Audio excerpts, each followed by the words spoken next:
منعت السلطات الإيرانية الجمعة النساء من دخول ملعب جرت فيه مباراة لكرة الطائرة بين إيران والولايات المتحدة رغم حصولهن على التذاكر والتصريح المطلوب، إلا أنها سمحت فقط لعدد من النساء اللواتي يعملن في السفارات الأجنبية في طهران والحكام الإناث بمشاهدة المباريات.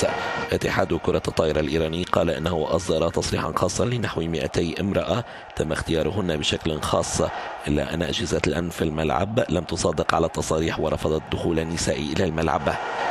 يشار إلى أنه في العام الماضي اعتقلت السلطات الإيرانية 5 نساء حضرن مباريات لكرة القدم بين المنتخب الإيراني والإيطالي، ومن بين المعتقلات غونشا كوامي وهي بريطانية من أصل إيراني كانت قد أضربت عن الطعام في سجنها في طهران احتجاجا على اعتقالها.